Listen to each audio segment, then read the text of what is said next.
चौधरी साहब, सबसे पहले ग्रैंड जो अलायंस बनने की बातें हो रही वहीं से शुरू करना चाहूँगी मैं।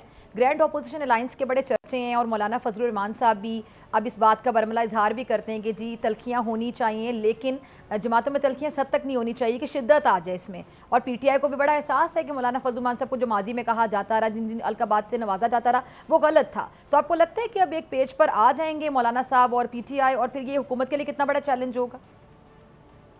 नहीं, काफी हद तक आ गए हैं। और देखिए, पाकिस्तान के अंदर तीन ही कुव्वतें हैं जिनके पास स्ट्रीट फोर्स है। हम्म। उसमें सबसे इम्पोर्टेंट PTI है, फिर हम्म। JUI है और फिर वकला है। अब जाहिर है किसी हद तक सहाफ़ी भी हैं। तो ये तीन चार कुव्वतें अगर आपस में इकट्ठी होती हैं तो फिर ही हम पाकिस्तान में आइन की रेस्टोरेशन के लिए, बुनियादी हकूक़ की बहाली के लिए एक मौसर तहरीक चलाने की पोजीशन में आएंगे। ठीक है। और मेरा यही ख्याल है कि मौलाना आप काफ़ी हद तक इस बात पे आ गए हैं। और पहले भी आपको पता ही, आपके प्रोग्राम में भी मैं तो 1 साल से ये बात कह रहा था कि जी। जब तक ये अलायंस नहीं बनता, हम्म। PTI अकेली जो है वो हुकूमत को टफ टाइम नहीं दे सकेगी। ठीक है।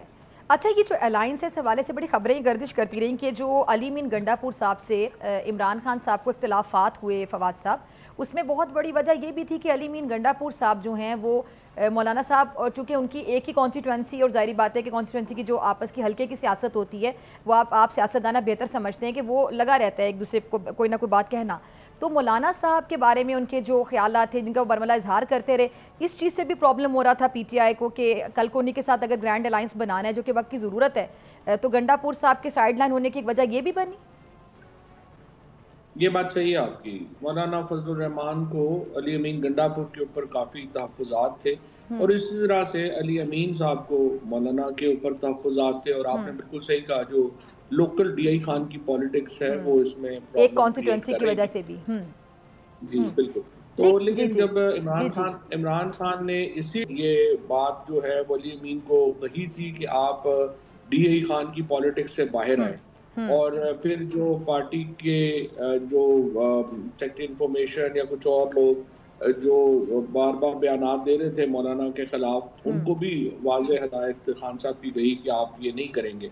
तो उससे चीज़ें जो हैं वो बेहतर हुई हैं। लेकिन अभी भी ये मैं नहीं कह सकता कि मौलाना का जो है वो बिल्कुल हर चीज़ सही हो गई है और कल ही कोई PTI और JUI इकट्ठे होंगे। अभी इसमें प्रॉब्लम्स हैं। कल मुलाकात हुई थी कामरान मुर्तज़ा साहब की और असद कैसर साहब की, जी। जिसमें PTI और JUI के दरमियान जो ताल्लुकात कार हैं, उसको बेहतर करने के ऊपर बातचीत हुई है। ठीक है। अभी शाहिद खाकान अब्बासी साहब की जो है वो ख्वाहिश थी कि जल्द से जल्द हम एक इकट्ठा एक इवेंट्स जो हैं वो करें। ठीक है। लेकिन बेहतर यही होगा कि पहले PTI और JUI के दरमियान मामलात क्लियर हो जाएँ। ऐसी कोई बड़ी इशू नहीं है जिसके ऊपर कोई इख्तिलाफ है, क्योंकि बड़े मामलात के ऊपर एक ही पॉइंट ऑफ व्यू है इमरान खान का और मौलाना फजलुर रहमान का। जैसे अफ़गानिस्तान का मामला है या खैबर पख्तूनख्वा में ऑपरेशन का मामला है, फिर 8 फरवरी के इंतखाबात हैं। इन मामलात के ऊपर काफ़ी व्यूज़ एक जैसे ही हैं मौलाना के और खान साहब के। तो मेरा ख़्याल है कि ये दूर हो जाएगा। और अभी इंशाल्लाह असद कैसर साहब जा रहे हैं GDA को भी मिलने। इस अलायंस को बड़ा करने की एक एफर्ट वो कर रहे हैं। मेरा इंशाल्लाह ये कामयाब हो जाएगी। देखते हैं, कोशिश तो है कि कुछ ना कुछ शक्ल रमज़ान से पहले आ जाए, वरना रमज़ान के बाद तो डेफिनेटली इकट्ठा हो जाएगा। सब्सक्राइब करें और बेल दबाएं ताकि कोई खबर रह न जाए।